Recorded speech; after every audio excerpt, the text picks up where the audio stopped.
Người đàn ông lạnh lùng.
Và vừa rồi mình vừa tô xong bức tranh một lối xuất như này. Cảm ơn cả nhà đón xem video tô tranh của mình. Xin chào và hẹn gặp lại. Xin chào mọi người, chào mọi người đã đến với kênh tô tranh của mình. Hôm nay cả nhà cùng mình tô bức tranh đấy là một cái đèn hải đăng như này. Cả nhà tô xong bức tranh của mình thì cùng với kênh. Cảm ơn cả nhà đã theo dõi video tô tranh của mình. Xin chào và hẹn gặp lại.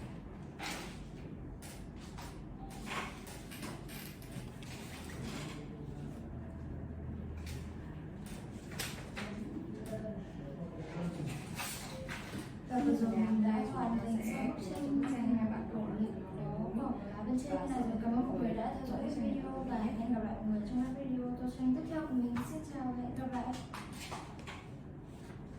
Mọi người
Mình đã hoàn thành xong bức tranh rồi. Cảm ơn mọi người đã xem video nhé. Xin chào và hẹn gặp lại mọi người ở các kênh tô tranh của mình lần sau.